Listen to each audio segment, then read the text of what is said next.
Welcome students, आज हम आपके लिए क्लास 11th का जो बेसिक मैथमेटिक्स वाला सेक्शन है उसका लेक्चर नंबर 11 लेकर आए हैं, जिसमें हम लोग बातें करने वाले हैं डेफिनेट इंटीग्रेशन के बेसिक कंसेप्ट पर। ओके, पिछले क्लास में हम लोग बात कर रहे थे इंटीग्रेशन बाय सब्स्टिट्यूशन, मतलब इंटीग्रेशन के कौन कौन से टेक्निक है और इंटीग्रेशन क्या होता है उसके फंडामेंटल टॉपिक पर हम लोग बात किए थे। राइट, आज हम लोग अपना डेफिनेट इंटीग्रेशन पे ऊपर देखेंगे क्या होता है ये, और साथ में कुछ एप्लीकेशन ऑफ इंटीग्रेशन के ऊपर बात करेंगे कि what are the use of integration in the physics. Right, तो चलिए बिना देरी किए स्टार्ट करते हैं डेफिनेट इंटीग्रेशन। समझिए पहले बेसिक मीनिंग समझिए डेफिनेट इंटीग्रेशन का, वो आपको इंटीग्रेशन वाले टॉपिक में भी आपको बताया गया था कैसे होता है। तो ध्यान दीजिए यहाँ पर, मान लीजिए कि आपसे उस दिन हम आपको एग्जांपल दे रहे थे कि मान लीजिए आपका एक्स एक्सिस है और इस एक्सिस के यहाँ से लेकर के यहाँ तक का हमको लेंथ निकालना है। कैसे निकलेगा? अगर ये x इक्वल टू 2 वाला पॉइंट है और ये x इक्वल टू 5 वाला पॉइंट है, आपसे बोला कि इसके बीच का जो लेंथ है वो कैसे आप प्राप्त कर सकते हैं। तो हम कहें कि देखिए ध्यान से, x एक्सिस बहुत छोटे छोटे dx से मिलकर बना हुआ होगा। राइट, बहुत छोटा छोटा dx होगा। अगर हम x इक्वल टू 2 से लेकर के x इक्वल टू 5 तक के बीच में जितने भी dx हैं उन सभी dx को अगर ऐड कर दें, उन सारे dx को ऐड कर दें जो 2 से लेकर 5 तक बिखरे हुए हैं, तो आपको ये वाला लेंथ प्राप्त हो जाएगा। तो अगर इसका लेंथ l है तो बताइए l बराबर आप क्या लिखोगे? l बराबर लिखोगे कि जितने भी dx है भैया उन सभी को आप कंटिन्यूअसली ऐड कर दो, लेकिन सिर्फ उन्हीं dx को ऐड करना जो x इक्वल टू 2 से लेकर के x इक्वल टू 5 तक बिखरे हुए हैं। बाकी को ऐड करोगे तो फिर आपको आगे भी लेंथ मिलने लगेगा। आपको इतना ही पोर्शन चाहिए तो आप इंटीग्रेट करिएगा dx को, वो 2 से लेकर 5 तक कीजिएगा, है ना। और भाई कोऑर्डिनेट ज्योमेट्री अगर आप उससे लेंथ पूछा जाए तो आप कहेंगे सर इसका लेंथ निकालना मेरे लिए बहुत आसान है, यहाँ से लेके यहाँ तक 5 है और यहाँ से यहाँ तक 2 है, तो इन 5 में से 2 घटा देंगे तो क्या आ जाएगा? ये वाला आ जाएगा। तो कोऑर्डिनेट ज्योमेट्री की हेल्प से आप इसका आंसर क्या लिखेगा? आप लिखेगा सर ये हो जाएगा 5 - 2 दैट इज 3 यूनिट। यस और नो, ये बड़ा साधारण काम आप करना जानते हैं। ठीक, आप बताइए जरा dx का इंटीग्रेशन क्या होगा? तो डेफिनेटली x होगा। यस और नो, और x को कहां से कहां तक ऐड करना है, मतलब x का वैल्यू कहां से कहां तक दिखाना है आपको? 2 से लेकर 5 तक, है ना। और इसका आंसर प्राप्त होना चाहिए 5 - 2। तो आप बताइए इसका आंसर तो x है और यहां पर 5 - 2 दिख रहा है। इसका मतलब ये हुआ कि लगता है किसी ने जो आपका इंटीग्रेशन का आंसर आया है x, उसमें लगता है किसी ने पहले x की जगह 5 रख दिया होगा, फिर माइनस, और फिर x की जगह 2 रख दिया होगा। ऐसा होगा, मतलब किसी ने लगता है कि इनडिफिनिट के आंसर में x बराबर पहले 5 रखा होगा माइनस 2 रखा होगा, मतलब पहले अपर लिमिट रख दिया होगा फिर लोअर लिमिट रख दिया होगा। बात सही है, और उससे आपका आंसर निकल के 3 आ गया होगा, हाँ कि ना। देखिए ना, आपको आंसर 5 - 2 मंगवाना है यहाँ पर, इससे 5 - 2 जनरेट होना चाहिए। तो कैसे दिखाई देगा? लगता है ना किसी ने x के नाम पे पहले अपर लिमिट रख दिया होगा माइनस, फिर x के नाम पर किसी ने लोअर लिमिट रख दिया होगा, और उससे आपको एग्जैक्टली आंसर निकल के आया होगा जो एक्चुअल प्रैक्टिकल वैल्यू से मैच कर रहा होगा, हाँ कि ना। यस, हम कहें कि अच्छा, मतलब डिफिनिट इंटीग्रेशन के बारे में सर आप ये बात बताना चाह रहे हैं क्या कि जो भी इनडिफिनिट का आंसर होगा उसमें एक बार अपर लिमिट डाल देंगे, एक बार लोअर लिमिट डाल देंगे, तो क्या हो जाएगा? डिफिनिट इंटीग्रेशन का वैल्यू निकल जाएगा। Are you getting? हम कहें बिल्कुल ठीक बात बोल रहे हैं आप, बिल्कुल ऐसा ही होगा। हमेशा याद रखिएगा कि जब भी आप डेफिनिट इंटीग्रेशन को सॉल्व करते हैं, डेफिनिट इंटीग्रेशन का जो वैल्यू होगा, यहाँ पर आपका अपर लिमिट होगा, यहाँ पर आपका लोअर लिमिट होगा, ठीक है, यहाँ पर कोई फंक्शन होगा, इसको आप इंटीग्रेट करने वाले होंगे। तो इसका जो भी आपको आंसर आएगा, मान लीजिए छोटा fx है, छोटा fx है dx, राइट। अब इसमें आप इसको इंटीग्रेट किए और इसका जो इनडिफिनिट आंसर है वो fx और प्लस c है। इस c पर थोड़ा देर के बाद विचार करते हैं, पहले सिर्फ fx पर विचार कीजिए। मान लीजिए इसको इंटीग्रेट में fx आया, है ना, तो इसके बाद तो इनडिफिनिट का आंसर है। डेफिनिट का आंसर निकालने क्या करेंगे? तो जो भी इनडिफिनिट का आंसर आया उसमें x जगह पहले अपर लिमिट डाल देंगे, फिर माइनस लोअर लिमिट। तो उसके लिए ऐसे लिखते हैं, जो भी इनडिफिनिट का आंसर है उसको ऐसे बॉक्स के अंदर ऐसे लिखा जाता है, और यहाँ पर अपर लिमिट का वैल्यू लिखते हैं और यहाँ पर लोअर लिमिट का वैल्यू लिखते हैं। ठीक है, उसमें एक बार x के नाम पर अपर लिमिट रख देंगे, फिर x के नाम पर लोअर लिमिट रख देंगे। तो इसका जो आंसर निकलेगा, डेफिनिट इंटीग्रेशन निकालने का तरीका होता है कि इनडिफिनिट में जो भी आया होगा उसके x की जगह पर पहले आप अपर लिमिट डालोगे। मान लो कि ये a से लेकर के b तक इंटीग्रेशन था, तो आप यहाँ क्या करना, ऐसे जो भी आंसर आएगा उसको ऐसे बॉक्स में लिखना, रिप्रेजेंट करने का तरीका है ना। और यहाँ लिखना lower limit a, upper limit क्या लिखना b। अब x के नाम पर पहले क्या रखोगे? b, फिर माइनस x के नाम पर क्या रखोगे? a, और इसका जो आंसर आएगा वो आपका डेफिनेट इंटीग्रेशन का आंसर होगा, है ना। तो आप इसको देख के मत घबराइए, ये बड़ा अजीब सा चीज है सर, क्या है ये, है ना। इसको देख के घबराना नहीं है आपको। ओके, हम लोग एक एग्जांपल लेंगे, एग्जांपल से बड़े आसानी से समझ लेंगे कि है हो चल क्या रहा है। ठीक है।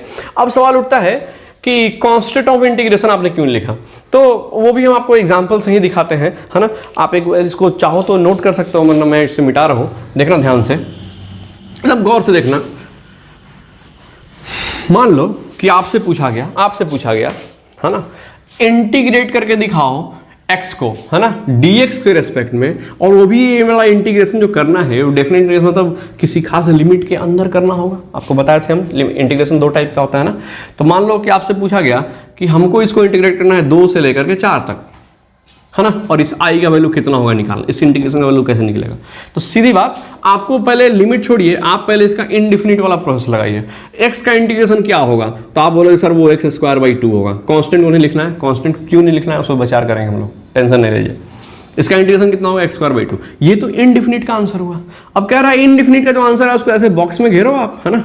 एक बार यहाँ पर लिखो लोअर लिमिट, यहाँ पर लिखो अपर लिमिट। अब करना क्या है, इसमें x के नाम पर एक बार अपर लिमिट डाल देना है और फिर x के नाम पर लोअर लिमिट डाल देना है।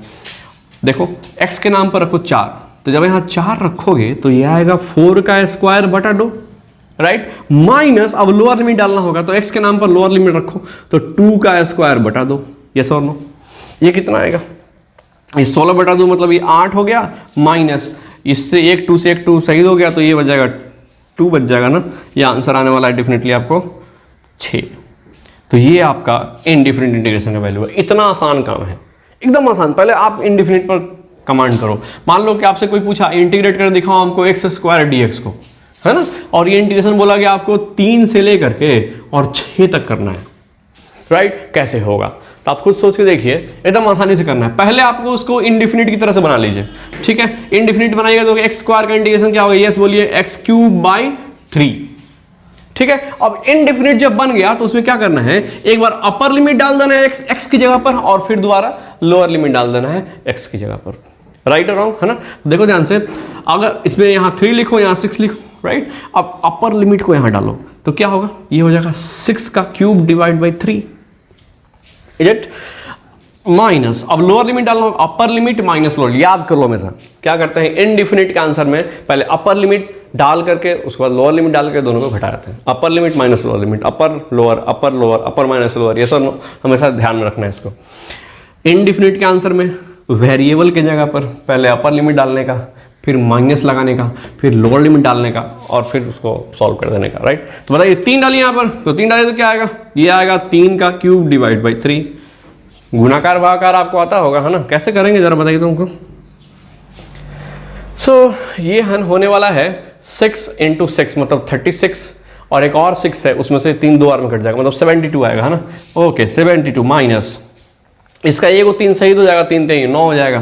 कितना आ रहा है, 72 में से 9 घटा दीजिए आप, कितना आएगा, ये सुबह में कितना आएगा, हे भगवान कितना, 72 में से 9 के कितना आएगा, 61 63, ओके। और ये घटाओ तो आपको आता होगा, राइट। आप इसको जल्दी से नोट कर लीजिए, है ना। कितना आसान काम है, राइट। अगर मान लो आपसे कहे e⁻x को इंटीग्रेट करना है dx के रिस्पेक्ट में, राइट है, ओके। कभी कभी ऐसा होता है कि किसी आदमी से आप अचानक से इस तरह से, बड़ा आसान दिख रहा है ना, सब्ट्रैक्शन बहुत ईजी है, लेकिन अचानक से पूछिए अरे कितना आएगा, है ना, सकपका जाने लगता है। चलिए कोई बात नहीं, ये देखिए e⁻x का इंटीग्रेशन करना है और कहता है इसका इंटीग्रेशन 2 से लेकर के कितना दे दे आपको, 2 से लेके 4 तक करना। चलिए i बराबर दे रखा है, इंटीग्रेट कर दिखाओ कितना आएगा। तो कैसे करेंगे, सिंपल इसका इनडिफिनिट वाला तरीका, e⁻x का इंटीग्रेशन e⁻x ही होता है, यस। और अब इसको बॉक्स में घेरिए और लिमिट डालना है, पहले अपर लिमिट डालेंगे x के नाम पर, है ना, और फिर लोअर लिमिट डालेंगे, राइट। तो देखिए ध्यान से, पहले 4 डालिए यहाँ पर, तो ये हो जाएगा e⁻4 माइनस, और अब 2 डालेंगे तो हो जाएगा e⁻2। आप इसको सब्ट्रैक्ट कर सकते हैं, ना। ये आंसर आने वाला है e² कॉमन होगा तो ये बच जाएगा e² - 1। आपको मालूम है e का वैल्यू 2.71 के अप्रॉक्सीमेटली होता है, मतलब ये तो आपका इररेशनल नंबर है, बट इसका जो रैशनल इक्विवेलेंट होगा 2.7 के आसपास होगा। आप पुट करके उसका आंसर निकाल सकते हैं। इस तरह से आपका डिफिनिट इंटीग्रेशन सॉल्व होता है। आर यू गेटिंग, है ना। कितना आसान काम है, इनडिफिनिट बनाना है ना, और पहले अपर लिमिट डालना है, फिर माइनस लोअर लिमिट डालना है। और ये बात का पता कैसे लगाएं हम, वही वाला चीज़, ये x इक्वल टू 2 था, x इक्वल टू 5 था, तो आंसर हमको 5 - 2 मंगवाना था। तो x के साथ आप ऐसा क्या कांड कीजिए कि 5 इसका शकल सूरत 5 - 2 की तरह दिखाई दे। तो आप कहिएगा सर x के नाम पर पहले 5 रख दो, फिर माइनस x के नाम पर 2 रख दो, तो इसका शकल सूरत 5 - 2 जो कि 3 के बराबर आ जाएगा, जो कि लेंथ है।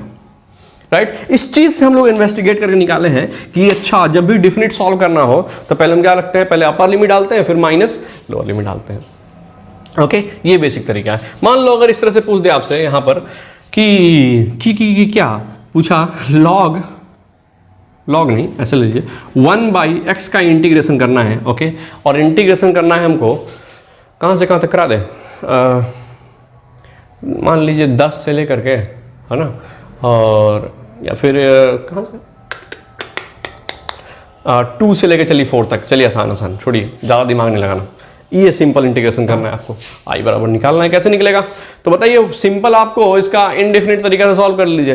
1/x का इंटीग्रेशन कितना होता है, तो आप कहते हैं भैया ये होता है log x with base e, है ना। अब क्या करना है, तब इसमें लिमिट डालना है, तो पहले अपर लिमिट डलेगा फिर लोअर लिमिट डलेगा। अब देखो अपर लिमिट और लोअर लिमिट हमेशा x की जगह पर वेरिएबल, क्योंकि लिमिट जो वैल्यू होता है ना, ये हमेशा इस वेरिएबल का वैल्यू होता है। ओके, तो x के नाम पर 2 और 4 रखना है, ऐसा नहीं कि इसका आंसर कर दीजिएगा 4 - 2 आंसर हो गया, ऐसा नहीं, x की जगह पर रखिए तो ये log 4 हो जाएगा। तो आंसर आएगा यहाँ पर log 4 minus log 2 base e के साथ। Are you getting? अब बताइए log 4 में से log 2 घटाइएगा तो log 2 आएगा, ये कैसे? क्योंकि log 4e माइनस, तो log m minus log n का फॉर्मूला होता है log m बटा n, हाँ कि ना। अब से डिवाइड करो तो कितना आंसर आएगा, ये आएगा log 2 विथ बेस e। तो कितना आसान काम है। इनडिफिनिट में क्या करना है, अपर लिमिट और लोअर लिमिट डाल देना है, उससे क्या निकल के आ जाएगा, उससे आपका डिफिनिट इंटीग्रेशन का वैल्यू निकल के आ जाएगा। क्या करना है, यस क्या करना है, upper limit minus lower limit, बस इसमें एक्स्ट्रा इतना सा काम करना है। Are you getting? अब जो वो कहानी था, इसमें सर सी क्यों नहीं लिख रहे हैं आप, सी कहाँ गया सर? तो देखिए सी का क्या चक्कर हो गया है ना, फिर से हम लोग यहाँ पर सी के चक्कर में विचार करते हैं। देखिए ध्यान से, मान लीजिए ऊपर क्या लिखेंगे, इसी में समझाते हैं। मान लीजिए कल को आप यहां पर प्लस सी लिख दिए, क्योंकि आपने इनडिफिनिट सॉल्व किया, आपने इनडिफिनिट सॉल्व किया तो एक्स स्क्वायर और प्लस सी आंसर आएगा। और लिमिट डालने जाओगे तो देखो ध्यान से क्या होगा, ये तो कांस्टेंट है 4 में, इसमें तो 4 डलेगा नहीं, 4 तो हमेशा वेरिएबल की जगह पर डलता है ना, कांस्टेंट तो कभी 4 डालो चाहे 2 डालो, उससे कोई फर्क तो पड़ना नहीं है सी को। तो इसका आंसर आएगा 4 स्क्वायर, है ना, इसका आंसर आएगा, देखिए इसका 4 रखिए, तो 4 का स्क्वायर बटा 2 और प्लस सी आएगा, फिर माइनस करोगे, ये अपर लिमिट डाल दिया आपने तो इतना आया है। लोअर लिमिट करोगे तो क्या आएगा, तो लोअर लिमिट करोगे तो ये पूरा वाला जो ब्रैकेट होगा ना, उसका शकल सूरत ऐसा हो जाएगा 2 स्क्वायर और प्लस सी। जैसे ब्रैकेट ओपन करोगे, ये प्लस सी ये माइनस सी कैंसिल हो जाएगा, ये माइनस सी और ये प्लस सी कैंसिल हो गया। अल्टीमेटली आपको तो यही नहीं बचेगा, है ना। तो करना क्या है, यहां भी देखिए आप जब सॉल्व करिएगा तो यहां भी प्लस सी आएगा, तो इसका मतलब है कि इसमें भी एक प्लस सी आना है और इसमें भी एक प्लस सी आना है। देखिए तो अपर वाला माइनस लोअर वाला दोनों में सी आ रहा है, दोनों क्या होंगे, कट जाएंगे। तो लिखने की आवश्यकता है क्या, है ना। हम कह सकते हैं अच्छा सर बात सही बोल रहे हैं, जब भी हमको डेफिनेट इंटीग्रेशन सॉल्व करना हो सी पर ज़्यादा विचार करने की आवश्यकता नहीं है, राइट। यहाँ भी देखिए, यहाँ भी आप प्लस सी करते तो यहाँ क्या होता, यहाँ भी आता प्लस सी, ये अपर लिमिट का ब्रैकेट हो गया, फिर माइनस लोअर लिमिट का ब्रैकेट कैसा दिखेगा, तो ई टू द पावर 2 हो जाएगा, प्लस सी होगा यहाँ पर। देखिए तो सी से फिर सी शहीद हो जाएगा, फिर इतना ही बचेगा, राइट। तो आपको अलग से उसको सॉल्व करने की, अलग से उसको सी लिखने की आवश्यकता नहीं है, क्योंकि डेफिनिट सॉल्व जब होता है, डेफिनिट इंटीग्रेशन सॉल्व होता है, तो सब्ट्रैक्शन के कारण वो कांस्टेंट कट जाता है, इसलिए आपको उसको लिखने की जरूरत नहीं है, ठीक। तो जब भी इनडेफिनिट इंटीग्रेशन होगा, we need to mention a constant C, okay. लेकिन जब डेफिनिट इंटीग्रेशन होगा तो लिखने की जरूरत नहीं है, क्योंकि उसको लिमिट डालते ही वो क्या हो जाएगा, शहीद हो जाएगा, ओके। तो आप इसको जल्दी से नोट करिए। फिर हम आप देखते हैं कि इनडेफिनिट जो हम सीखे हैं, इसका फिजिक्स में क्या रोल है, what is the application of this definite integration in our daily life, okay. Note it down fast. चलिए स्टूडेंट्स, तो आपके सामने अगला टॉपिक है एप्लीकेशन ऑफ इंटीग्रेशन। मतलब जो हम लोग अभी इंटीग्रेशन सीखे और डेफिनेट निकालने का जो तरीका सीखे, है ना, उसका फिजिक्स में क्या रोल होने वाला है वो हम लोग देखने वाले हैं, उस पर विचार करने वाले हैं। तो दो इंपॉर्टेंट रोल हम लोग यहाँ पर देखेंगे। वैसे इंटीग्रेशन के बहुत सारे रोल हो सकते हैं, है ना, इवन वॉल्यूम निकालने में भी, एरिया निकालने में भी, और रिलेशन डिड्यूस करने में भी, और भी ढेर सारे तरीके के इसके यूज होते हैं। बट हमारे लेवल पर 11th-12th क्लास के लेवल तक हमको एरिया से ऊपर वॉल्यूम साइड में जाने की जरूरत नहीं है। वो आप जब BSc में जाएंगे या फिर बीटेक करेंगे या फिर कोई भी हायर एजुकेशन करेंगे तो आपको वॉल्यूम निकालने की आवश्यकता होगी। बट यहाँ पर एप्लीकेशन के अंदर में हम लोग सिर्फ दो चीज़ों पर विचार करेंगे, एक रिलेशन डिड्यूस करने में और दूसरा एरिया अंडर द ग्राफ निकालने में बहुत हेल्प करता है हमारा क्या, इंटीग्रेशन।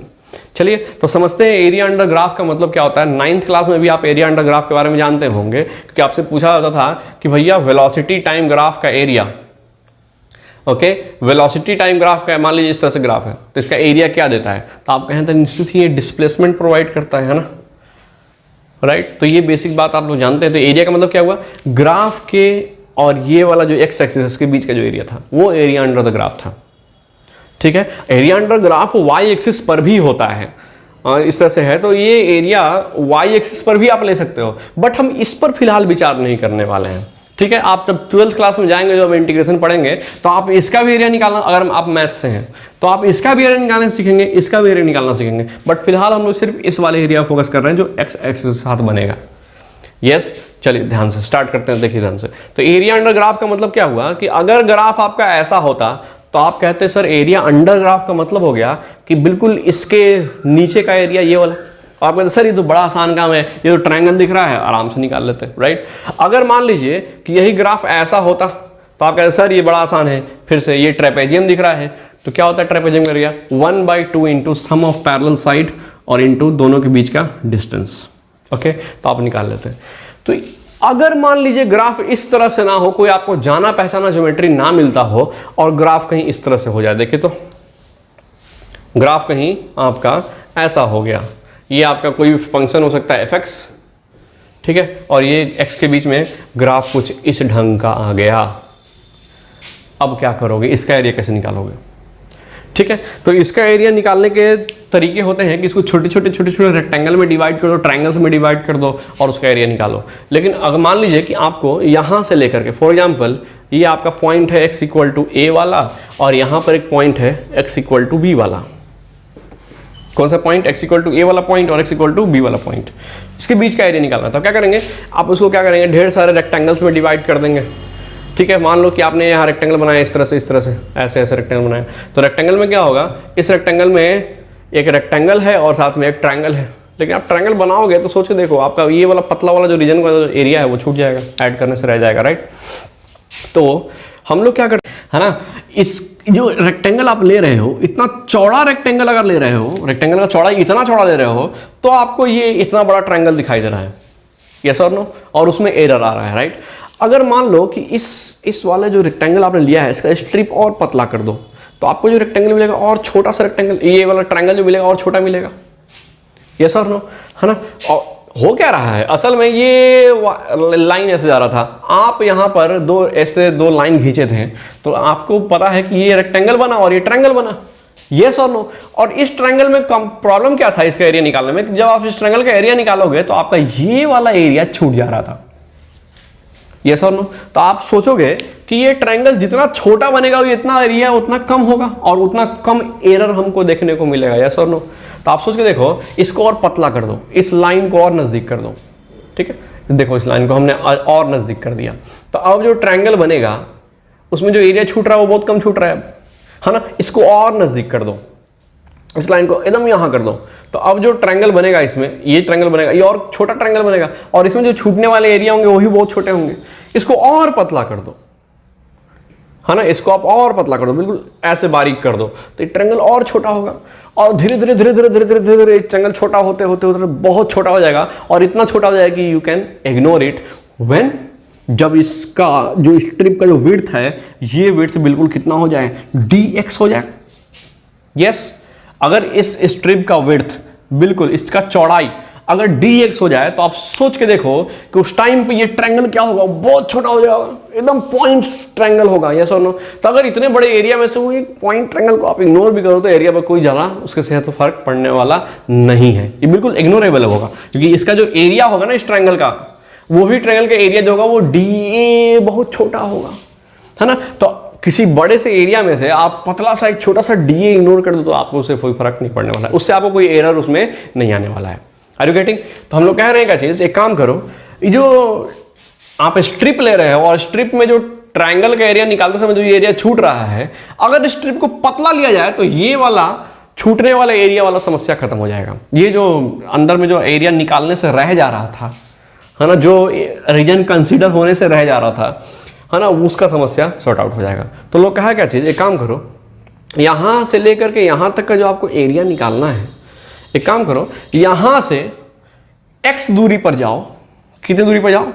x दूरी पर जाओ, ओके।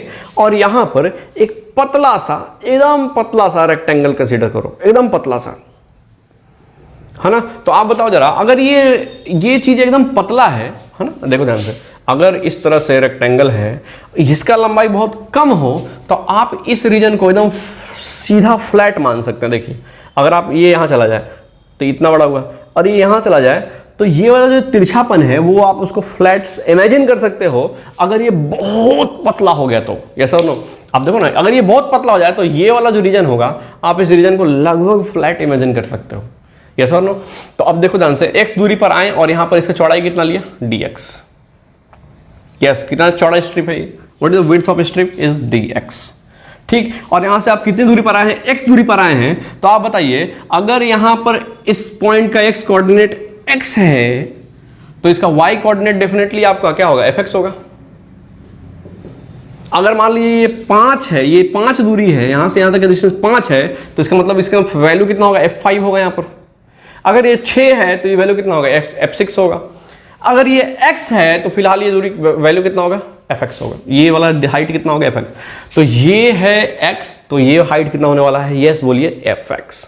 तो आप इस रेक्टेंगल को बाहर निकालिए, पतले से रेक्टेंगल को बाहर निकालिए, और डेफिनेटली आप इसमें ये इसका टॉप सरफेस है, इसको तिरछा इमेजिन ना करके आप इसको फ्लैट इमेजिन कर सकते हो। क्यों? क्योंकि ये बहुत बहुत पतला है, ओके। तो आप इसको फ्लैट इमेजिन कर सकते हो अगर इसका लेंथ कितना है, dx है। हम ये नहीं कर रहे हैं चौड़ा है तो आप इसको फ्लैट इमेजिन कर लेना, बिल्कुल नहीं। लेकिन अगर ये dx है, आप सोचो ना, dx का मीनिंग क्या होता है, बहुत पतला, फाइन, बिल्कुल फाइन स्ट्रिप, आपको आंख से नजर नहीं आएगा, इतना फाइन स्ट्रिप। उस केस में आप इसको फ्लैट इमेजिन करना। तो आप बताओ इसका लेंथ कितना है, तो इसका लेंथ है fx के बराबर, और चौड़ाई कितना है, तो चौड़ाई है dx के बराबर, है ना। तो आप बताओ ये छोटा सा स्ट्रिप का एरिया कितना होगा, तो छोटा सा एरिया बराबर होगा इसका लंबाई कितना है बोलिए, fx। चौड़ाई कितना है, तो इसका dx। तो लेंथ इंटू ब्रेथ करने से क्या होगा, पतला सा एरिया आएगा। और आप बताओ हमको कि इतने पूरे एरियाज में, इतने बड़े एरिया में, है ना, ऐसे कितने छोटे छोटे छोटे छोटे एरिया होंगे, सोच के देखो, कितने पतले पतले पतले पतले पतले स्ट्रिप से मिलकर के पूरा बना हुआ होगा, राइट है। तो अगर आपको पूरा एरिया प्राप्त करना हो तो आपको निश्चित ही इन छोटे छोटे एरियाज को कंटिन्यूअसली ऐड कर देना होगा। ओहो, देखिए तो, यस और नो, क्या कर रहे हैं यहां पर। अगर इसका पूरा एरिया प्राप्त करना है तो आप बताओ इतने ऐसे ऐसे डीए कितने सारे, इसका एरिया कितना आ गया, इस पतले से स्ट्रिप का एरिया आया डीए। तो ऐसे ऐसे कितने पतले पतले स्ट्रिप होंगे, बहुत सारे, है ना। और इसमें उस सभी छोटे छोटे छोटे छोटे डीए को ऐड करेंगे तो पूरा एरिया आ जाएगा। इंटीग्रेशन का यही मतलब होता है ना। तो पतले पतलों को ऐड करो, और ऐड कैसे करना है, कंटिन्यूअसली ऐड करना है, डिस्क्रीट एडिशन नहीं, तो बीच में छूट जाएगा, पतला सा एक लाइन आपको दिखाई देगा, अच्छा बीच में एरिया निकालने से रह गया, राइट। तो करना क्या है, आपको इसको कंटिन्यूअसली ऐड करना है। तो डीए को कंटिन्यूअसली ऐड करने का तरीका क्या होगा, आपको डेफिनेटली इंटीग्रेट करना होगा, यस और नो। और आप बताइए डीए को इंटीग्रेट करने का मतलब क्या हुआ, ये हुआ इंटीग्रेशन, और डीए का वैल्यू कितना है, तो एफ डीएक्स। तो एफ इंटू क्या, डीएक्स। और ये किसको रिप्रेजेंट कर रहा है, ए को। लेकिन आपको ये जो पतला पतला स्ट्रिप ऐड करना है वो कहां से कहां तक ऐड करना है, तो वो सिर्फ हमको इसके बीच का एरिया चाहिए ना। तो वो स्ट्रिप की शुरुआत कहां से हुई है, तो x इक्वल टू ए से हुई है, और वो स्ट्रिप का खत्म कहां तक हुआ है, तो x इक्वल टू बी तक हुआ है। मतलब आपको लिमिट डालना है, x इक्वल टू स्ट्रिप के एडिशन का शुरुआत x इक्वल टू ए शुरू करना है, यस, क्योंकि इसके बाद भी एरिया है, इसके बाद भी एरिया, मतलब हमको ये एरिया नहीं निकालना, ओके। तो हमको जो स्ट्रिप कंसीडर करने हैं, पतले पतले स्ट्रिप कंसीडर कर रहे हैं, देखिए ना कितने सारे स्ट्रिप हैं, बहुत सारे ऐसे पतले पतले बहुत सारे स्ट्रिप हैं इसमें। तो ये स्ट्रिप कहां से कहां तक इकट्ठा करना है, सारे जो स्ट्रिप हैं कहां से कहां तक इकट्ठा करना है, वो x इक्वल टू ए से लेकर x इक्वल टू बी के बीच वाले स्ट्रिप ही कंसीडर करने हैं, मतलब इसी को एडिशन करना है। तो आप लिमिट कहां से डालेगा, ए से लेकर कहां तक, यस बी तक, है ना। तो यानी कि हम कह सकते हैं अच्छा किसी फंक्शन को एक्स के रेस्पेक्ट में अगर इंटीग्रेट कर दें, ठीक है, तो area between the function and X axis आ जाता है। बोलो हाँ कि नहीं, ऐसा ना। मतलब अगर कल को इस तरह से कहीं दिया है कि कोई यहां पर gx नाम का फंक्शन है, किस नाम का फंक्शन है, gx, और ये x है, और इसको ये x equal to A point है, ये x equal to B point है, ओके, ये x equal to B point है, इसके बीच का एरिया पूछेगा तो क्या करिएगा आप, कहिएगा सर इसका बीच का एरिया होगा इंटीग्रेशन ऑफ क्या, gx और इंटू dx, ओके। तो ये जो gx क्या होगा, तो इसके बीच में कंसीडर किए गए पतले से स्ट्रिप का हाइट होगा सर, और ये dx क्या होगा, तो इस स्ट्रिप का चौड़ाई होगा सर। ये पूरा क्या होगा, तो एक बहुत छोटा सा da होगा सर, और इस da को कंटिन्यूसली ऐड कर दिए हैं तो आपको पूरा एरिया मिल गया है। लेकिन उस सब जितने भी पतले पतले da हैं, देखिए कितना सारा da है, बहुत सारा पतला पतला da है इसमें, तो ये da को कहां से कहां तक ऐड करना है, x इक्वल टू a से लेके x इक्वल टू b तक, तो आप लिमिट डालोगे x इक्वल टू a से लेके x इक्वल टू b तक, ठीक है। यानी किसी फंक्शन को x के रेस्पेक्ट में इंटीग्रेट करते हैं किसी लिमिट के अंदर में, तो हमको एरिया अंडर वो ग्राफ एंड x एक्सिस आता है between this limit and this limit, yes और नो। मतलब हम कह सकते हैं कि अच्छा इंटीग्रेशन की मदद से हम लोग एरिया अंडर ग्राफ कैलकुलेट कर सकते हैं। आर यू गेटिंग, ये सबसे इंपॉर्टेंट इसका फंडामेंटल एप्लीकेशन होने वाला है किसका, इंटीग्रेशन का। आप पूछेंगे सर एरिया निकालना तो मैथ में जरूरत पड़ेगा ना, फिजिक्स में एरिया निकालने का क्या नीड है, बिल्कुल नीड है। अगर मान लीजिए कल को आपसे वेलोसिटी टाइम ग्राफ दिया हुआ है, यहां पर क्या दिया हुआ है, यस वेलोसिटी टाइम ग्राफ, और वो संयोग से इस तरह निकला, कोई जनरल शेप का निकला, राइट। अब कहता है इसका डिस्प्लेसमेंट कितना होगा, तो आप जानते हैं बेसिक फंडा इसका कि डिस्प्लेसमेंट के लिए तो हमको वीटी टाइम ग्राफ का एरिया देखना पड़ेगा, राइट। और एरिया देखने जब आइएगा आप तो मालूम चला ही पता नहीं किस शेप का है, कैसे एरिया निकलेगा इसका, बड़ा मुश्किल होगा, है ना। तो ऐसे क्वेश्चन को हैंडल करने के लिए हमको एरिया अंडर ग्राफ निकालने आना चाहिए, ये बड़ा इंपॉर्टेंट चीज होने वाला है आपका, ठीक है। तो एक एप्लीकेशन तो ये है कि आप इससे एरिया अंडर ग्राफ निकाल सकते हैं, ठीक है। आप वर्क डन के क्वेश्चन में देख लीजिए, अगर आपसे कोई पूछे ये फोर्स वर्सेस डिस्प्लेसमेंट का ग्राफ है, इस तरह से कुछ ग्राफ है, आपसे पूछता है कि फोर्स लगाया है, डिस्प्लेसमेंट हुआ है, और उसका कुछ इस तरह से वेरिएशन है, कितना फोर्स पे कितना डिस्प्लेसमेंट उसका, कहता है वर्क डन कितना होगा। तो वर्क डन क्या करना होगा, डेफिनेटली वर्क डन का फॉर्मूला होता है F into F dot S, मतलब आप डेफिनेटली गुना कर रहे हो दोनों को, तो मतलब एरिया देखना है आपको। तो एफ एस ग्राफ का एरिया निकालने तो क्या निकलेगा, वर्क। तो एरिया निकालने ग्राफ के नीचे का आएगा तब ना आप वर्क निकालिएगा, राइट। तो इसीलिए आपको ये बहुत इंपॉर्टेंट है सीखना कि how to find the area under the graph.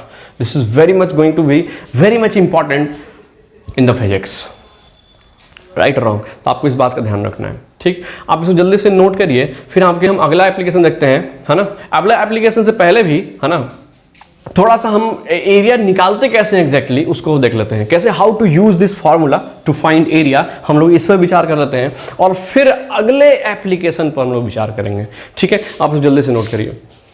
चलिए स्टूडेंट्स, सो हम लोग देख लेते हैं कि कैसे वो एरिया अंडर ग्राफ हम लोग कैलकुलेट करेंगे, राइट। चलिए मान लीजिए आपके पास एक फंक्शन दे रखा है F X is equal to X square minus 5x + 6, सबसे आसान वाला हम लेते हैं हमेशा, है ना।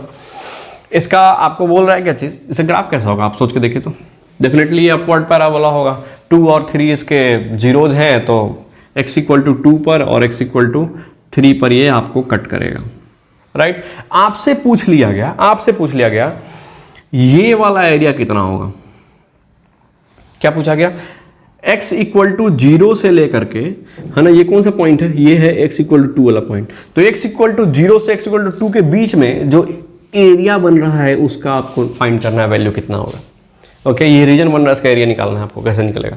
तो डेफिनेटली ये फंक्शन है आपका एफ एक्स, तो एफ एक्स को इंटीग्रेट कर देंगे कहाँ से, 0 से लेकर 2 तक, तो आपको इसके बीच का एरिया आ जाएगा, राइट। तो देखिए तो ध्यान से, एरिया कैसे निकलेगा, यहाँ निकाल रहे हैं, एरिया इज इक्वल टू लिख रहे हैं इंटीग्रेशन ऑफ एफ एक्स और डी एक्स, है ना। असल में क्या आपने लिखा, ये आपने डी ए लिखा है, सोच के देखो, पतला सा, अगर ये स्ट्रिप है तो आप सोचो इस स्ट्रिप का हाइट कितना है, तो वो एफ एक्स के बराबर है, और चौड़ाई कितना है, तो डी एक्स के बराबर है, तो डी ए नहीं है, और डी ए को कंटिन्यूसली ऐड करते एरिया नहीं निकलेगा, राइट। ओके, तो आप देखो लिमिट कहाँ से, 0 से लेकर के 2 तक डालो, अब एफ एक्स को इंटीग्रेट करना, मतलब किसको इंटीग्रेट करना है, इंटीग्रेशन करना है हमको x square minus 5x plus 6 का, है ना, dx के रिस्पेक्ट में। और कहाँ से कहाँ तक, 0 से लेकर के 2 तक।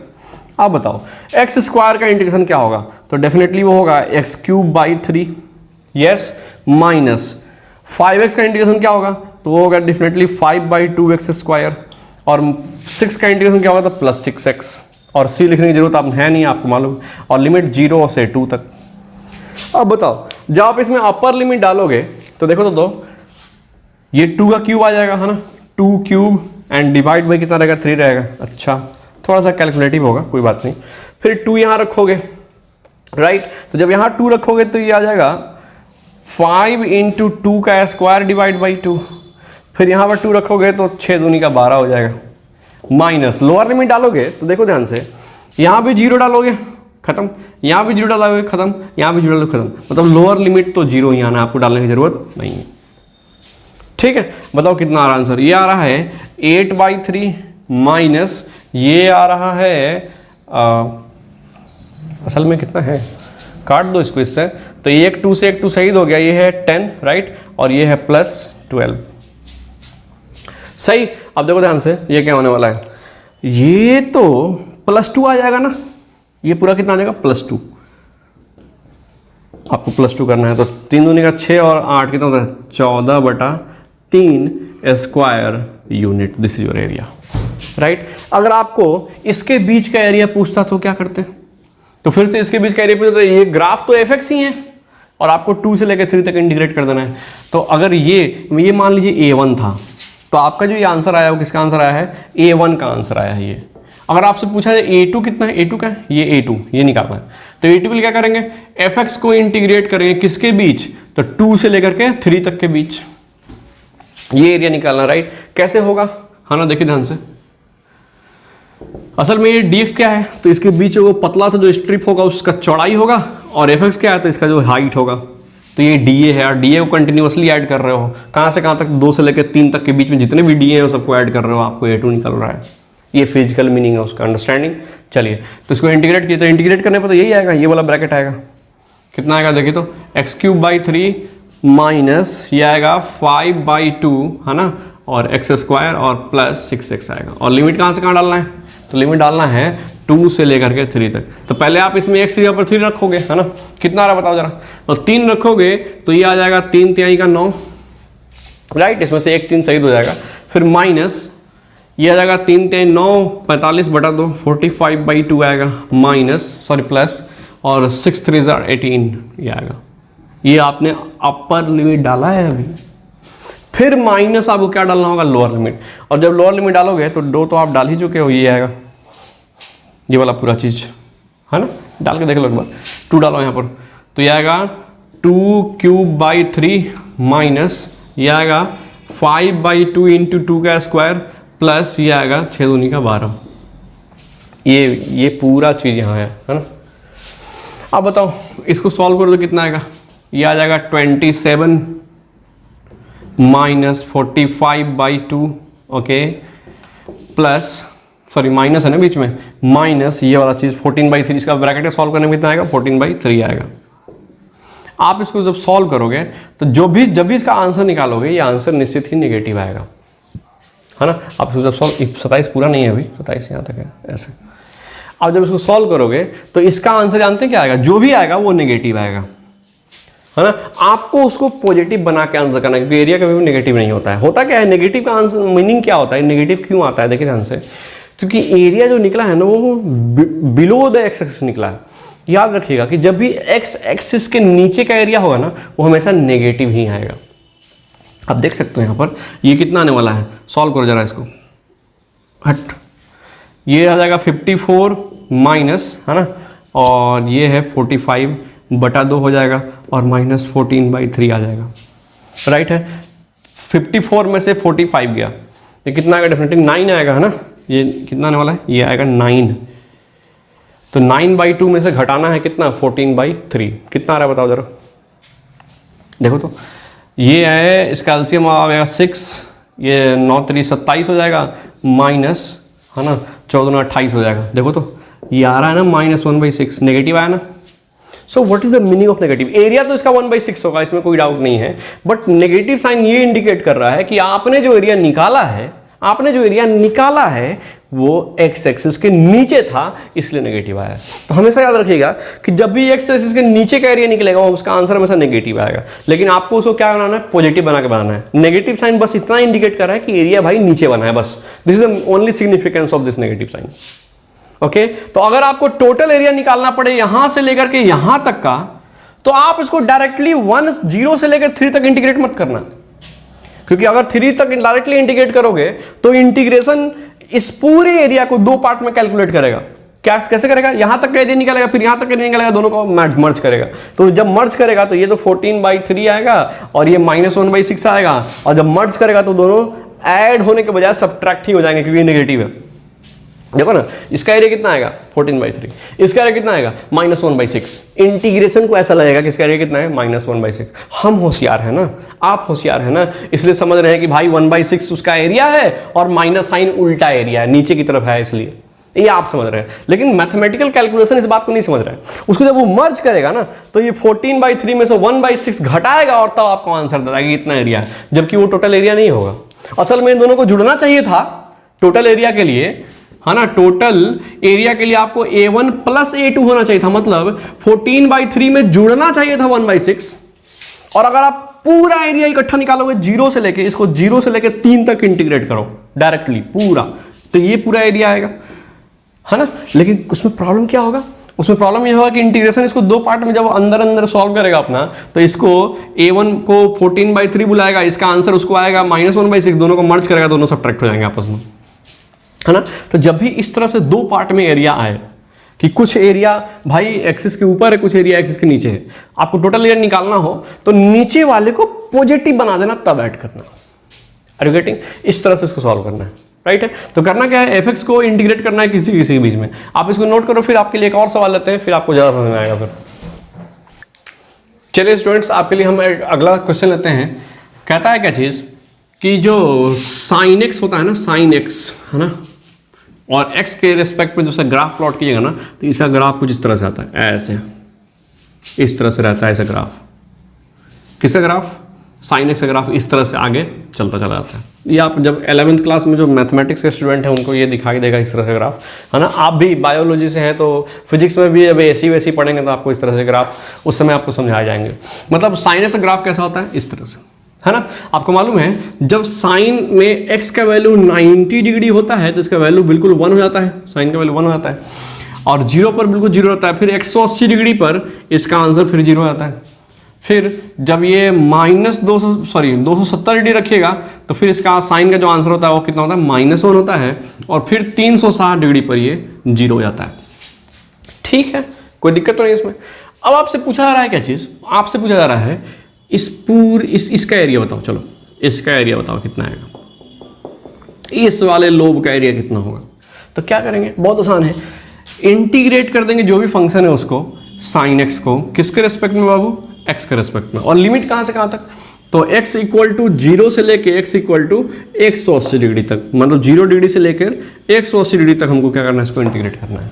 यस और नो? तो आप जरा बताना जरा, sin x का इंटीग्रेशन कितना होता है? तो ये होता है -cos x, और लिमिट कहाँ से कहाँ? तो 0 डिग्री से 180 डिग्री तक। पहले आप अपर लिमिट डालोगे, यस और नो? सुनना ध्यान से, यहाँ क्या होने वाला है। अपर लिमिट जब डालोगे तो ये आएगा -cos 180 डिग्री, ठीक है, ब्रैकेट में घेर दिया हमने, है ना। ये कब का ब्रैकेट है? जब अपर लिमिट ब्रैकेट में डालोगे तो इस ब्रैकेट की शक्ल सूरत ऐसी हो जाएगी, फिर माइनस, फिर ऐसा ही ब्रैकेट आएगा लोअर लिमिट डालने पर, इसका शक्ल सूरत कैसे दिखेगा? तो -cos of 0 डिग्री। ये माइनस जानते हैं, अपर माइनस लोअर, फार्मूला वाला माइनस है, यस, और ये माइनस, ये वाला माइनस, और ये माइनस फार्मूला वाला है, ओके। अपर माइनस लोअर क्या वो है। अब cos 180 तो अपने आप में -1 होता है, ये -1 और ये -1 जोड़ के +1 हो जाएगा, फिर माइनस, ठीक। अब देखो ध्यान से, इस ब्रैकेट का आंसर कितना आएगा? तो ये तो माइनस है और cos 0 होता है 1, तो ये -1 आ गया। अब ये माइनस और ये माइनस गुना हो क्या हो जाएगा? +1, तो आंसर आ रहा है 2 क्या? स्क्वायर यूनिट, जो भी उसका यूनिट रहा होगा, राइट है। तो इसका एरिया आ गया कितना? 2 स्क्वायर यूनिट। कहाँ से कहाँ तक का? इस पूरे का एरिया कितना आ गया 2 स्क्वायर यूनिट। जब आप इसका एरिया निकालोगे ना तो पक्का -2 आएगा। चेक करो इसको एक बार। ठीक है। तो इंटीग्रेट करना है हमको क्या चीज, साइन एक्स डी एक्स को किसके बीच में, 180 से लेकर 360 तक, 180 से लेकर के 360 डिग्री तक इंटीग्रेट करो। फिर से वही बात, कॉस एक्स आएगा और लिमिट डालोगे आप 180 डिग्री से लेकर के 360 डिग्री तक। देखो तो सॉल्व करो कितना आ रहा है, कितना आ रहा है इसमें। जब वैल्यू डालोगे तो 360 रखोगे तो ये आएगा कॉस 360 डिग्री, ओके, और माइनस अपर लिमिट डाल दिए, फिर माइनस अब लोअर लिमिट डालना है, कितना आएगा यहाँ पर देखिए माइनस कॉस 180 डिग्री। यस और नो, कॉस 360 1 होता है तो ये आएगा -1, फिर माइनस कॉस 180 -1 होता है, और ये -1 और ये माइनस मिलके +1 हो जाएगा, है ना। अब देखो ये -1 मिलके कितना हो गया -2 स्क्वायर यूनिट। देखें तो ये माइनस साइन क्या इंडिकेट कर रहा है कि एरिया जो स्वाइप हो रहा है वो एक्स एक्सिस के नीचे हो रहा है, एरिया जो रीजन जो बन रहा है वो एक्स एक्सिस के नीचे बन रहा है, बस उसका मीनिंग है माइनस। ठीक है ना। अब हम आपको जो बात बता रहे थे उसमें देखना ध्यान से, अगर आपने इसको पूरा यहाँ ये टोटल एरिया निकालना हो, टोटल एरिया निकाल तो क्या करोगे, क्या इस वाले एरिया को इस वाले एरिया में ऐड कर देंगे, है ना। सिंपल, टोटल एरिया निकालना है तो आप क्या करेंगे, ये वाला 2 और प्लस ये वाला 2, ऐसा नहीं कि माइनस वाला 2 रख के, है ना, माइनस साइन को हटा करके एरिया निकालना। टोटल एरिया कितना होगा 2 + 2 कितना आएगा 4।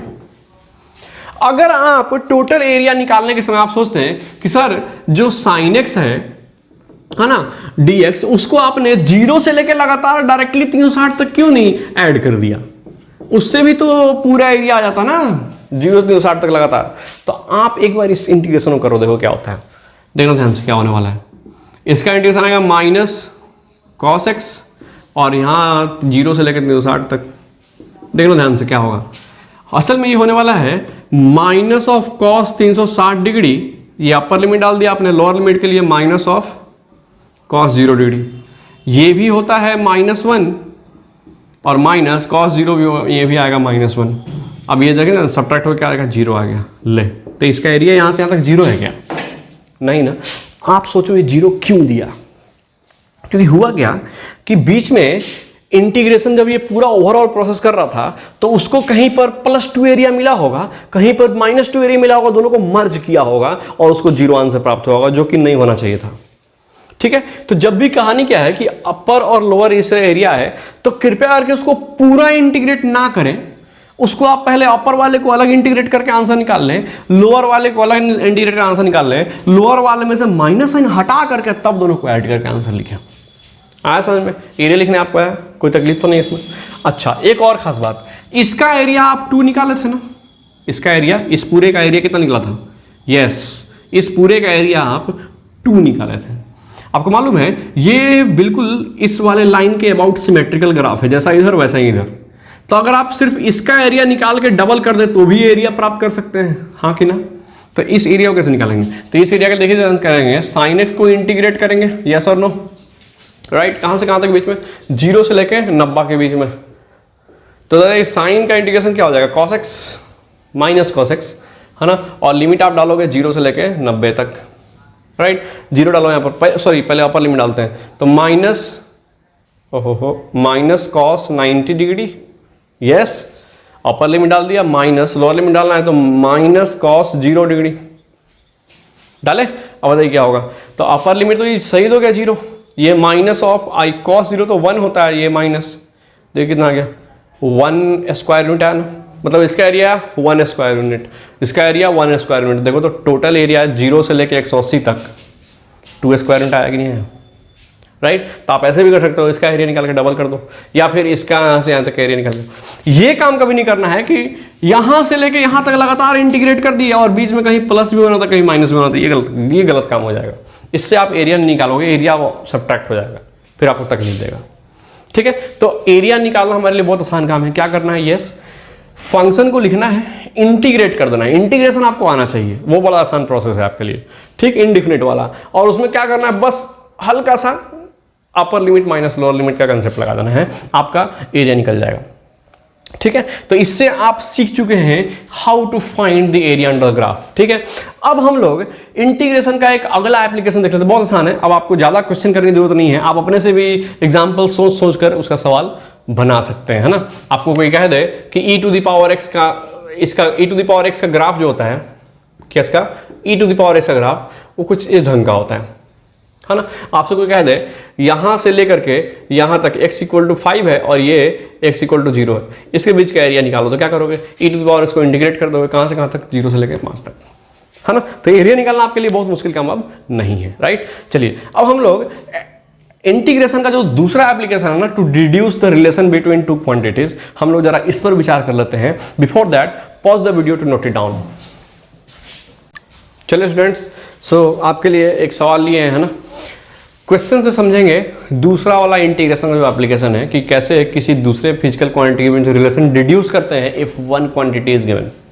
ठीक है, ध्यान दीजिए, यहाँ पर कहता है कि इफ वेलोसिटी ऑफ पार्टिकल, है ना, डिपेंड ऑन टाइम एज, इस तरह से v is equal to 3 plus 2 into T, मतलब वेलोसिटी पार्टिकल का इस हिसाब से डिपेंड कर रहा है समय पर, समय बदलेगा तो वेलोसिटी बदलेगा। अच्छा, कहता है find the expression for displacement, displacement के लिए एक्सप्रेशन निकालना है ना, if particle start from origin. ठीक है, डिस्प्लेसमेंट के लिए, फिर पोजीशन के लिए आपसे, डिस्प्लेसमेंट नहीं, पोजीशन के लिए आपसे एक्सप्रेशन पूछ लेगा कि पार्टिकल का पोजीशन के लिए क्या एक्सप्रेशन होगा, किस टाइम पर किस पोजीशन पर होगा, इसको फाइंड करने के लिए एक्सप्रेशन चाहिए हमको। ठीक है, तो कैसे निकालेंगे, ध्यान दीजिए। करना क्या होगा, ये जो v बराबर आप देख रहे हैं ना 3 प्लस 2t, आप खुद सोच के देखो वेलोसिटी को कैसे डिफाइन करते हैं, डेफिनेशन क्या होता है इसका। इसका डेफिनेशन होता है rate of change of position with respect to time. बोलिए हाँ कि ना, ये वेलोसिटी बराबर होता है ना, इज इक्वल टू क्या लिखिएगा आप, 3 प्लस 2 इंटू टी लिखिएगा। अब बताइए dt को इधर भेज दिया जाए, यस और नो, है ना। तो आप बताइए dt को इधर भेजिए, तो ds इज इक्वल टू क्या होगा, वो होगा 3 प्लस 2 इंटू टी और साथ में क्या इंटू डी टी, है ना। आप बताइए डिस्प्लेसमेंट के लिए, पोजीशन के लिए छोटे छोटे जो ds है सबको इंटीग्रेट करेंगे तो आपको s निकलेगा, है ना। मतलब टोटल s प्राप्त करने के लिए आपको दोनों तरफ इंटीग्रेट करना होगा, हाँ कि ना, तब ना आपको ये ds क्या बन जाएगा, पूरा s बन जाएगा और इधर कुछ ना कुछ आंसर आ जाएगा, राइट और रॉन्ग। तो अब देखिए कहानी क्या है, अब इसको इंटीग्रेट करेंगे तो ये अभी फिलहाल ये इनडिफिनिट इंटीग्रेशन है, और जब सॉल्व करें तो प्लस कांस्टेंट आ जाएगा जो कि हमको नहीं चाहिए। ठीक, तो करेंगे क्या, इसमें लिमिट लगाएंगे। याद रखिएगा इंटीग्रेशन में सबसे इंपॉर्टेंट चीज होता है हाउ टू पुट लिमिट, ये सीखना जो जरूरी है, क्योंकि इंटीग्रेशन में ज़्यादातर आपको 12th क्लास में भी जब आप प्रोपोगेट करोगे आगे तो आपको लिमिट ही ज़्यादा तकलीफ देगा कि लिमिट लगाएं कैसे, यही समझ में नहीं आता बच्चा लोग को। तो थोड़ा ध्यान समझिए क्या कह रहा है। कह रहा है ये जो बाद में बात लिखा है ना, पार्टिकल स्टार्ट फ्रॉम ओरिजिन, ये आपको लिमिट पुट करने के लिए कह रहा है। तो स्टार्ट फ्रॉम मतलब क्या हुआ कि उसमें टाइम 0 होगा, तो कह रहा है जब टाइम इक्वल टू 0 था उस समय पार्टिकल कहाँ था, ओरिजिन पर था, मतलब उसका पोजीशन क्या होगा, 0, बिल्कुल, थोड़ा भी डिस्प्लेसमेंट नहीं किया होगा, यस और नो, कोई डिस्प्लेसमेंट नहीं होगा, ओरिजिन पर खड़ा होगा। ठीक है, और जब कोई टाइम t हो गया होगा तो उस समय तक उसका पोजीशन या फिर बोल लीजिए डिस्प्लेसमेंट वो s हो गया होगा, मान लेते हैं, यस और नो। यही s हमको फाइंड करना है t के रेस्पेक्ट में। तो क्या होगा बताइए, तो ds को इंटीग्रेट किया तो ये s आएगा, लिमिट कहाँ से कहाँ डालेगा, लिमिट डालेगा 0 से लेके s तक, सही है। फिर इज इक्वल टू यहाँ क्या आएगा, देखे तो 3 का इंटीग्रेशन हो जाएगा 3 इंटू टी प्लस 2t का इंटीग्रेशन हो जाएगा 2 इंटू टी का स्क्वायर बटा 2, है ना। अब लिमिट डालना है इसमें 0 से लेकर के किसी टाइम t तक। जब टाइम 0 था तो पार्टिकल ओरिजिन पर था, ठीक है। जब टाइम t हो गया तो पार्टिकल का पोजीशन कुछ s हो गया होगा, ठीक है। ds का इंटीग्रेशन तो s होता है, ds मतलब छोटे छोटे s को जोड़ेंगे तो क्या आ जाएगा, पूरा s आ जाएगा, लिमिट डालना है। अब इस s के नाम पे पहले s डालोगे तो s ही दिखाई देगा, माइनस s के नाम पे 0 है तो 0 दिखाई देगा, इज इक्वल टू, यहाँ देखो पहले t के नाम पर t डालेंगे तो यहाँ दिखाई देगा 3t प्लस t के नाम पर t डालेंगे तो यहाँ दिखाएगा 2t स्क्वायर बाई 2, फिर माइनस लोअर लिमिट डालेंगे तो 0, तो 3 इंटू 0 माइनस प्लस 2 इंटू 0 का स्क्वायर बटा 2, इसको करने की जरूरत तो है नहीं। देखिए क्या आया, तो यहाँ से आ गया s is equal to, yes ये आ गया 3t प्लस कितना 1 into T square. This is expression for क्या चीज, पोजिशन ऑफ पार्टिकल, राइट। और ओरिजिन शुरू किया है तो साथ में वो डिस्प्लेसमेंट भी होगा, जो पोजीशन आपका वही डिस्प्लेसमेंट, क्योंकि वहाँ से आपका ओरिजिन से ही स्टार्ट कर रहे हैं आप, राइट है। तो इस तरह से आप एक्सप्रेशन फाइंड कर सकते हैं। मान लीजिए फिर से इसी टाइप का एक और सवाल लेते हैं आपके लिए, इसी टाइप का एक और लेते हैं। मान लीजिए पार्टिकल का पोजीशन को इस तरह से डिपेंड कर रहा है 2t करके, इस तरह से डिपेंडेंसी है उसका, राइट। अब कहता है कि आपको निकालना है पार्टिकल का पोजीशन क्या होगा, है ना, at X equal when particle start from X S equal to 2 से, ठीक है। ओरिजिन से नहीं शुरू किया है, 2 से स्टार्ट किया है। तो उसके केस में क्या करना होगा, देखिए ध्यान से, वेलोसिटी में फिर क्या लिखेगा, ds/dt, है ना, इज इक्वल टू किसके बराबर, 2t के बराबर, राइट है। dt को आप इधर भेज देंगे तो ds इक्वल टू क्या आ जाने वाला होगा, डेफिनेटली 2t इंटू क्या आ जाएगा, dt। और इंटीग्रेशन कैसे करेंगे, तो जब टाइम इक्वल टू 0 था तो s बराबर हो सकता है, उसमें 2 से स्टार्ट किया था, s इक्वल टू 2 हो जाए। जब टाइम 0 था तो पार्टिकुलर पोजीशन 2 था, और जब टाइम t हो गया तो उसमें पार्टिकुलर पोजीशन कुछ हो गया होगा, s, ठीक है। यहाँ से हम s निकाल सकते हैं। तो फाइनल पोजीशन ऑफ पार्टिकल इससे निकल जाएगा, वो डिस्प्लेसमेंट नहीं होगा बाबू, वो फाइनल पोजीशन होगा। अगर डिस्प्लेसमेंट है तो आपको दोनों को सब्ट्रैक्ट करना होगा, ठीक। तो इस तरह से हम लोग सवाल को हैंडल करते हैं। आप इसको नोट करिए, फिर आपके लिए और बेहतर क्वेश्चन ले रहे हैं जल्दी से। चलिए स्टूडेंट्स, आपके लिए 2 और बेसिक सवाल लिया गया है ना। देखिए ये जो सवाल अभी हम लोग कर रहे हैं ना, ये दूसरा पार्ट वाला है, जो एरिया के बाद जो करना शुरू किए हैं, dt वाला, रिलेशन डिड्यूस करने वाला। ये क्वेश्चन ना काइनेमेटिक्स चैप्टर जब शुरू होगा अगले लेक्चर से, तो उसके अंदर भी आएगा। तो अभी आपको उतना घबराने की आवश्यकता नहीं है कि सर ये क्या कर रहे हो, है ना। बस आपको ये दिखाया जा रहा है कि एप्लीकेशन कैसे इंटीग्रेशन का आपको दिखाई देगा फिजिक्स के अंदर में, ठीक है। ये दोबारा भी आएगा तो उसके लिए आप निश्चिंत रहिए, घबराइए नहीं, बट फिर भी समझने की कोशिश जरूर कीजिए कैसे हो रहा है। देखिए कहता है कि if acceleration of a particle depend on time as this, ठीक है, एक्सेलरेशन दे रखा है। कहता है find velocity of particle at the end of 3 second. तीसरे सेकंड के बाद, मतलब 3 सेकंड जब हो जाएगा तो उस समय पार्टिकल का वेलोसिटी क्या हो चुका होगा ये बताना है। और कह रहा है यदि initial velocity of particle is 2 metre per second. आपको मालूम है ये बात क्यों दिया रहता है, लिमिट लगाने के लिए दिया रहता है, ठीक है। इनिशियल बोला मतलब t इक्वल टू क्या हो जाएगा, 0 हो जाएगा वहाँ पर, और v दिया तो उसमें v का लिमिट आप डालोगे। तो आप बताओ कैसे निकलेगा। तो डेफिनेटली वेलोसिटी पता लगाना है एक्सेलरेशन की हेल्प से। तो आप बताओ एक्सेलरेशन इक्वल टू होता क्या है, वो होता है rate of change of velocity with respect to time. So acceleration की जगह देख सकते हैं, अच्छा ये नथिंग बट dv/dt का वैल्यू दे रखा है 3t² प्लस 2t प्लस 2 के बराबर, यस और नो। तो आप देखो ध्यान से, t को आप इधर भेज दोगे तो ये क्या दिखेगा, ये दिखेगा dv is equal to 3t² plus 2t plus 2, okay, और इंटू क्या dt। आपको मालूम है कि वेलोसिटी निकालना है तो आपको दोनों साइड इंटीग्रेट करना होगा, तब तो आपको dv से v कैसे निकलेगा, दोनों साइड इंटीग्रेट करने से। अब हमको लगाना है लिमिट। तो आप देखो क्या कह रहा है लाइन, इनिशियल वेलोसिटी मतलब जब टाइम 0 था उस समय वेलोसिटी 2 था, मतलब उस समय वेलोसिटी 2 था, और जब टाइम कोई t हो गया होगा तो उस समय आपको वेलोसिटी निकालना है। तो मान लेते हैं उसमें वेलोसिटी v हो गया होगा, ये हमको पता लगाना है। तो v पता लगाना है इस t टाइम पे। और 3 सेकंड के बाद पूछा है, अच्छा मतलब टाइम बराबर जब 3 हो गया होगा तो उस समय वेलोसिटी कितना हो गया होगा ये निकालना है। 0 पर 2 था तो 3 पे वेलोसिटी कितना होगा ये निकालना है। कितना आसान है देखिए। तो इसका इंटीग्रेट करोगे तो ये आएगा डेफिनेटली v-2 आएगा इस साइड में। क्यों, क्योंकि इसका इंटीग्रेशन आएगा v के नाम पर अपर लिमिट डालोगे तो v आएगा, लोअर लिमिट डालोगे तो 2 आएगा, इज इक्वल टू, आपको देखिए ध्यान से, 3t² का इंटीग्रेट करोगे तो ये t³ आएगा, 3 कैंसिल हो जाएगा तो ये आ जाएगा t³, राइट है। उसी तरह से ये 2t का इंटीग्रेशन क्या हो जाएगा, वो हो जाएगा प्लस t², देखो इसको डिफरेंशिएट 2t आ जाएगा, और 2 का इंटीग्रेशन क्या हो जाएगा, वो हो जाएगा 2 × t।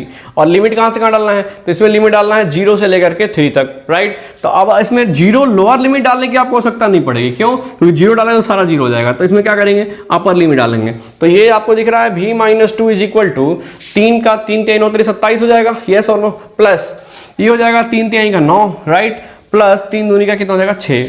आप इसको क्या कर दो, ऐड कर दो, 27 प्लस 15 करना है, और साथ में इधर से प्लस 2 भी करना है ना। तो ये 15, ये हो जाएगा टोटल 17, यस और नो। ये आपको आ रहा होगा डेफिनेटली 44 मीटर पर सेकेंड। तो आपका जो फाइनल वेलोसिटी होगा आफ्टर 3 सेकेंड वो कितना हो जाएगा, 44 मीटर पर सेकेंड आ जाएगा। आपको लिमिट लगाने हैं, बहुत ईजी है, इसको आप नोट करना। फिर देखो अगला सवाल में क्या कह रहा है, अगले सवाल में कह रहा है क्या चीज कि √v+3 = t रखा है, ये पार्टिकुलर वेलोसिटी है। हम थोड़ा जल्दी में इसलिए है क्योंकि वीडियो लेक्चर का लेंथ लंबा और आप समझ सकते हैं, राइट। चलिए कैसे करेंगे इस सवाल को सॉल्व करता है। फिर क्या चीज कि find the expression for position of particle, है ना, when particle start from origin. ठीक है, ओरिजिन से स्टार्ट कर रहा है तो उसका पोजीशन का एक्सप्रेशन निकालना है, कैसे करेंगे? तो आप खुद देखिए रूट भी है तो आप क्या करो, इस टी को उधर भेज दो तो हो जाएगा t माइनस 3 होल स्क्वायर हो जाएगा, इधर रूट भी हो जाएगा और रूट भी का स्क्वायरिंग करो तो ये भी आ जाएगा, है ना। तो आपको v बराबर एक्सप्रेशन लिख रहा है, निकल रहा है टी स्क्वायर माइनस 60 और प्लस कितना 9, राइट। तो ये v बराबर आ गया, ठीक है। अब आपको पोजीशन चाहिए तो डेफिनेटली आप इसको क्या लिखिएगा, ds बाई डी टी लिखिएगा। तो ds by D T equal to क्या आ जाएगा, वो हो जाएगा टी स्क्वायर माइनस 60 प्लस 9 आ जाएगा। dt को आप इधर ट्रांसफर कर दो तो इधर से dt हटा और इधर dt आ गया। यस, अब क्या करोगे, दोनों साइड इंटीग्रेट। दोनों साइड जब इंटीग्रेट करने जाओगे तो लिमिट कैसे लगाओगे बताओ जरा ध्यान से। कहता है पार्टिकल स्टार्ट फ्रॉम ओरिजिन, तो स्टार्ट करेगा तो उस समय पार्टिकल टाइम 0 होगा और पार्टिकल उसमें ओरिजिन पर होगा तो इसका पोजीशन भी क्या होगा 0, राइट। और जब किसी टाइम t पर आपको पोजीशन का एक्सप्रेशन निकालना है तो जब टाइम t हो गया होगा तो उसमें पार्टिकल का पोजीशन s रहा होगा, तो आपके लिए यहाँ पर s का एक्सप्रेशन आ जाएगा।